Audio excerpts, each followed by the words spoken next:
Hi, எல்லோருக்கும் வணக்கம். Bigg Boss season 7 Tamil. So அந்த வீடியோவில் நம்ம இன்றைக்கி எபிசோடோடைய ரிவ்யூ பற்றி டிஸ்கஸ் பண்ண போகிறோம். ஸோ வீடியோக்குள்ளே போகிறதுக்கு முன்னாடி நம்ம சேனலுக்கு நீங்கள் புதுசாக இருந்தீங்கன்னா கண்டிப்பாக சப்ஸ்கிரைப் பண்ணிக்கோங்க, வீடியோ மறக்காமல் லைக் பண்ணிக்கோங்க. இப்போ நம்ம வீடியோக்குள்ளே போகலாம். ஸோ நம்ம இன்றைக்கி பார்க்க போகிற 2 அன்சீன் விஷயம் என்ன அப்படின்னா, ரவீனா எதுக்கு வெளியே போனான்னு தெரிலங்க. மணியோடைய கேம் என்ன டிபெண்ட் பண்ணி தான் இருந்துச்சு, வேறு லெவலில் இருக்குது அப்படின்ற மாதிரி ஏகப்பட்ட விஷயங்கள் மணியோடைய கேம் பற்றி சொல்லியிருக்காங்க. அதாவது இவர் என்ன சொல்லிட்டு இருக்காரு, என்னால் தான் கேம் போச்சு அப்படின்ற மாதிரி பிம்பம் கிரியேட் பண்ணுறாங்க. அவர் கேம் என்னாலலாம் போகல, என் கேம் தான் அவரால் போச்சு, என்னை முதுகில் குத்திட்டாரு அப்படின்ற வேலையில் வேறு லெவலில் பார்த்தீங்கன்னா பேசியிருக்காங்கங்க. அதை பார்க்கும் பொழுது நமக்கும் என்னடா அது அப்படின்ற மாதிரி தான் தோணுச்சு. ஸோ பயங்கரமாக பேசியிருக்காங்க. ஸோ அது பார்க்கும் பொழுது நமக்கும் ஏன்டா அப்படி பேசுகிறீங்க அப்படின்ற மாதிரி தான் இருந்துச்சு. நிக்சன் சொல்கிறான், பிளண்ட்டாக யாரையும் நம்பாத அப்படின்றான். டேய் என்னடா அது உருட்டாக இருக்குது. அதே மாதிரி மணி போய் சொல்லியிருக்கான் போல தெரியுது. அவங்க அம்மா முன்னாடி பார்த்தீங்கன்னா அவனை தங்கச்சி தான் கூப்பிட்டு இருந்திருக்கான் போல, அண்ணன் தங்கச்சின்ட்டு. இப்போ திடீர்னு அவங்க இப்படி சொன்னோடனே கொஞ்சம் அப்செட் ஆகிட்டாங்க. அது மட்டும் இல்லாமல் அவர் எல்லாத்தையும் சொல்லி வச்சுருக்காரு. ஓகே சொல்லிட்டாங்க, அதெல்லாம் அவன் சொல்லவே இல்லை அப்படின்ற மாதிரி. நானும் கொஞ்சம் இறங்கி இவர்கிட்ட கேட்காம நிறைய விஷயங்கள் பண்ணிட்டேன், என்னுடைய கேம் போயிடுச்சு அப்படின்ற மாதிரி. ஆனால் உண்மை தான், கொஞ்ச நாளைக்கு மணி கொஞ்சம் டாமினண்ட்டாக தான் இருந்தார் ரவீனா கிட்ட. ஆனால் அடுத்து ரவீனா கொஞ்சம் டாமினண்ட்டாக இருந்தாங்க மணிக்கிட்ட. சில எங்கேயாவது போகும்பொழுது கொஞ்சம் மூஞ்ச காட்டுறது அந்த மாதிரி இருக்காங்க. ஸோ ஆக மொத்தம் எனக்கு தெரிஞ்சு 2 பேரையும் ஒரு சீசனில் அமைச்சிருந்தாலும் நல்லா இருந்திருக்குங்க. ஒரே சீசனில் வந்தது தான் தப்பு. ஓகேவா? அதே மாதிரி பிக் பாஸ் ஒரு கோட் வேர்ட் சொல்லியிருக்காரு, மக்கள் மனதை கவர்ந்த அர்ச்சனா அப்படின்னு சொல்லிட்டு. ஸோ கண்டிப்பாக இப்படி சொல்ல பிறகு கண்டிப்பாக பார்த்தீங்கன்னா ஒரு அர்ச்சனாவுக்கு ஒரு பீக் இருக்குது. ஆனால் ஏவியில் மாயாவுக்கு விஷ்ணுவுக்கு தினேஷ் காட்டின அக்கறை அர்ச்சனாவுக்கும் மணிக்கும் ஏன் காட்டல? வேகமாக கட் பண்ணி எடிட் பண்ணி இப்போயே போட்டு வச்சுருக்கானுங்க. ஏன்னே புரியலங்க. கிட்டத்தட்ட 5 நிமிஷம் தான் பார்த்தீங்கன்னா இருந்தது மொத்தமாகவே. ஒரு ஏவி பார்த்தீங்கன்னா மணிக்கெலாம் 2 நிமிஷம் தான் இருந்துச்சு. என்னங்கடா அநியாயமாக இருக்குது, அவனுங்க போட்ட எஃபர்ட்டு நீங்கள் இப்படி பண்ணுறீங்களே அப்படின்ற மாதிரி தான் இருந்துச்சு. மாயாக்கெலாம் கிட்டத்தட்ட 5-6 நிமிஷம் போச்சுன்னு நினைக்கிறேன். தினேஷ்க்கு 5-6 நிமிஷம், விஷ்ணுக்கு 5 நிமிஷம். ஸோ எல்லாத்துக்கும் நிறையா இருந்ததப்போ இவங்களுக்கு ஏன் அப்படி போடலன்னு தெரில. ஆனால் பிக் பாஸ் செம்மையாக சொன்னாருங்க. மாயா தான் மேஜிக் ஈஜிக்குன்னு சொல்லி நிறைய சொன்னார். ஆனால் இவருக்கு அர்ச்சனாவுக்கு பார்த்தீங்கன்னா கண்டிப்பாக விடாமுயற்சி, அப்புறம் தன்னம்பிக்கை, அப்புறம் பார்த்தீங்கன்னா ஒரு தன்னடக்கம், இந்த மாதிரி ஏகப்பட்ட விஷயங்கள் இருக்குது. அதாவது நீங்கள் என்ன கரெக்டுன்னு சொல்லுவீங்களோ அதை நீங்கள் கரெக்டாக பண்ணிடுவீங்க. ஸோ அந்த மாதிரி விடாமுயற்சி இருக்குது, தனித்துவம் இருக்குது அப்படின்ற மாதிரி மென்ஷன் பண்ணார். மக்கள் மனதை கவர்ந்துட்டீங்க அப்படின்னோடனே அவங்க ஒரு மாதிரி ஃபீல் ஆகிட்டாங்க. சரிங்களா? இதுதான் அன்சீனில் நடந்த விஷயங்கள். அது மட்டும் இல்லாமல் நிறையா நம்ம பார்க்காதது அப்படிங்கிறது கிட்டத்தட்ட ரொம்ப இருக்குங்க. அதாவது இந்த வீட்டில் கண்டஸ்டன்ஸாக உள்ளே வந்தவங்க அப்படிங்கிறவங்க பார்த்தீங்கன்னா லாஸ்ட் நாள் கொஞ்சம் ஃபன் பண்ணலாம் அப்படின்ற மாதிரி வரலாம்ல. பட் இவங்க வர்றதுக்கு ஃபன் பண்ணுறதுக்கு வர்றதுக்கு வாய்ப்பே கிடையாது. ஃபுல்லாக காசிப் தான் பேசிகிட்டு இருக்காங்க. அதுவும் ஒருத்தவங்களை பற்றி ஒருத்தவங்க பேசுகிறது, ஒருத்தவங்களை பற்றி இவங்க பேசுகிறது, அவங்க பேசுகிறது அப்படின்ற மாதிரி மாற்றி நிறைய விஷயங்கள் பேசிகிட்டு இருக்காங்க. அது இந்த ஷோவோடைய சுவாரஸ்யம் அப்படிங்கிறது அப்படியே கம்மி பண்ணிடுச்சு.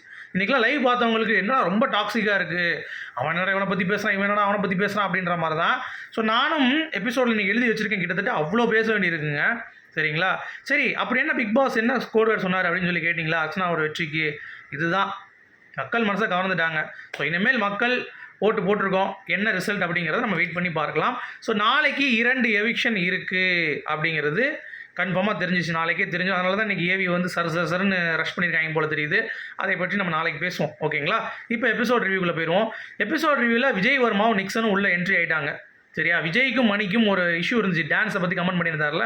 அது டேய் நான் உன் டான்ஸ் நல்லா ஆடலன்னு சொல்லடா, நீ இந்த வீட்டில் நிறையா டான்ஸ் ஆடலன்னு சொன்னேன், அவ்வளோதான் அப்படின்னா. இல்லைடா அது வேறு மாதிரி இருந்துச்சு, நான் நிறையா தான் பண்ணேன், பட் நீ அதை ஸ்ட்ரெஸ் பண்ணி சொன்னா எனக்கு ஒரு மாதிரி இருந்ததுன்னா அப்படிலாம் சொல்லலை, சாரி அப்படின்னு ஹர்ட் பண்ணியிருந்தா, பட் நான் அந்த மாதிரி மீன் பண்ணலன்ட்டான். அடுத்து நிக்சன் வினுஷா, ஏன் நீ அப்படி சொன்ன, இதுக்கேற்றதுன்னு இவன் திருப்பி சாரி சொல்லிட்டேன், அந்த கேமரா சொல்லிட்டேன், கமல் சார்ட்ட சொல்லிட்டேன் அப்படி இப்படின்றான். அவன் தவற உணர்ந்தானா அப்படிங்கிறதுக்காக வினுஷா திருப்பி கேட்குறாங்க.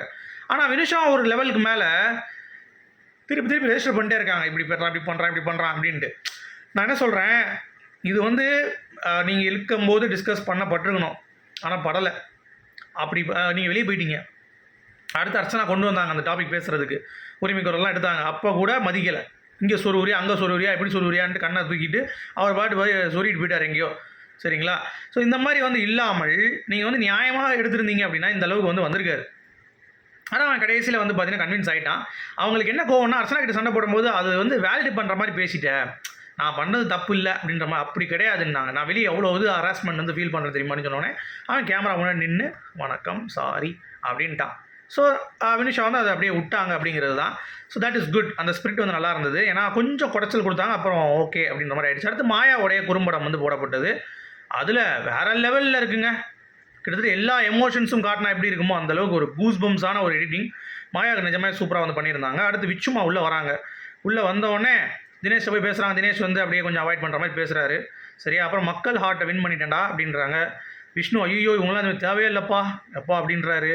அப்புறம் மாயா கிட்ட அர்ச்சனா பற்றி குத்துறாங்க. என்ன பேசிவ் பண்ணிகிட்ருக்கே அர்ச்சனாவை, நடிக்கிறாவ அப்படின்னா, நடிக்கிறாளா அப்படியா அப்படின்றாங்க. இறங்கி போயிடும் அப்படின்ற மாதிரி இருந்துச்சு. அப்புறம் விசித்ராவும் அர்ச்சனாவும் என்ன அப்படின்றாங்க. இல்லை உங்களை நான் வெயிட் பண்ணிட்டு இருந்தேன் மேம். வெயிட் பண்ணிட்டு இருந்தியா? நிஜமாக வெயிட் பண்ணிட்டு இருந்தியா? அவளை பிச்சு விட்ருவோம் அப்படின்றாங்க. இல்லை வெயிட் பண்ணிட்டு தான் இருந்தேன் மேம் அப்படின்றாங்க. நேற்று கூல் சுரேஷ் சொல்ல முடியுது, அவங்கெல்லாம் ஒரு ஆளாம்மா ஒன்னால தான் வந்தாங்க அப்படின்னா, அப்போ நீ அமைதியாக இருந்த என்ன இதுப்பா அப்படின்ற மாதிரி தான் இருந்துச்சு. அடுத்து வந்து தினேஷும் விஷ்ணு வந்து பார்த்தீங்கன்னா பாடலாம் எடுக்கக்கூடாது அவங்க, எடுத்துகிட்டு போட்டுண்டா சிரிச்சுட்டு போயிடும் அப்படின்றார் தினேஷ் இந்த விசித்ராவுடைய விஷயத்தில். அடுத்து விஷ்ணு குறும்படம் நிஜமாவே ஒரு தரமான எடிட்டிங்க, வேறு லெவலில் விளையாண்டுருக்காங்க அப்படிங்கிறது தான். சூப்பர் கூஸ்பம்ஸ் மூமெண்ட் நிறையா இருந்துச்சு. பட் விஷ்ணு பூர்ணிமாவுடைய காதல் கதையையும் கொஞ்சம் போட்டு விட்டாங்க. அது கொஞ்சம் அவர் அப்செட் ஆகிட்டாப்புல அப்படிங்கிறது தான். அடுத்து வந்து விச்சு நிக்சன் வெளியே பேசிகிட்டு இருக்காங்க. என்ன எல்லாரும் மூஞ்ச காட்ட பயப்படுறாங்க, நம்ம பார்த்தா அவ்வளோ பயம் அப்படின்ற மாதிரி. என்ன குரூப்பாக வந்து விளையாண்டுட்டு இருக்கானுங்க எல்லாம். போய் இவங்க தான் குரூப்பாக எப்போ பார்த்தாலும் மூஞ்சு கேமராவில் காட்டிகிட்டு இருக்காங்க. ஒன்று விச்சு சொல்கிறாங்க, அது இவங்க ஒரு பிளானட்லேருந்து வந்திருக்காங்க அப்படின்னு நம்மலாம் பேசக்கூடாது அப்படின்ட்டு. என்னடா இவ்வளோ ஒன்மா கக்கிட்டு இருக்கீங்க அப்படின்ற மாதிரி நிக்சன் ஃபீல் பண்ணுறான். ப்ரிப்பரேஷன் பண்ணாமல் வந்துட்டோமேன்ட்டு. அந்த முதேவி நீ பண்ணலன்னா அதுக்கு என்னடா பண்ண முடியும் நாங்கள் அப்படின்ற மாதிரி இருந்துச்சு. அப்புறம் மணி ரவீனா வந்து பார்த்தீங்கன்னா பேசுகிறாங்க. 2 பேரும் வந்து கொஞ்சம் தப்பு பண்ணிட்டாங்கன்னு சொல்லிட்டு விச்சுவும் இதுவும் பேசுகிறாங்க.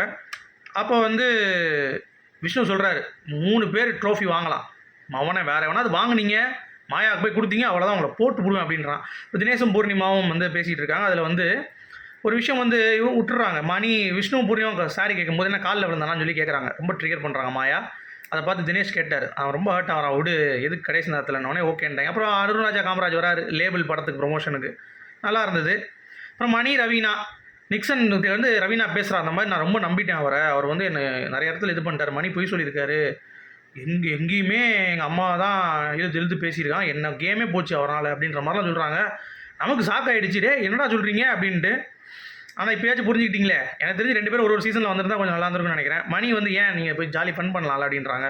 எனக்கு இன்ட்ரெஸ்ட் இல்லாமல் ஒருத்தவங்க பிடிக்கலாம், நான் போய் பேச மாட்டேன், நீ வற்புறுத்தாத, நான் வெளியே வந்து ஒன்று பேசி நிறைய பேச வேண்டியிருக்கு. சரி ஓகே நீங்கள் ஜாலியாக இருங்க, நான் ஜாலியாக இருக்கிறதுக்கு நீ சொல்லக்கூடாது, நான் பார்த்துக்கிறேன் அப்படின்றான்.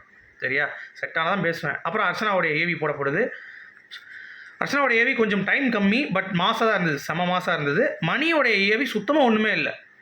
ஜஸ்ட் வந்து நீங்கள் இண்டிவிஜுவலாக இது பண்ணுறதுக்கு இல்லாமல் எல்லா குரூப்பாக சேர்ந்து ஆடினீங்கன்னு சொல்லி முடிச்சாங்க. டேய் என்னடா இவ்வளோ வேகமாடா அப்படின்ற மாதிரி தான் இருந்துச்சு. வேகம் எங்களுக்கு சோகம் அப்படின்ற மாதிரி ஆகிடுச்சு. உங்களுடைய கருத்துக்கள் சொல்லுங்கள். மீண்டும் அடுத்த சந்திப்போம். அது வரைக்கும் குட் பை.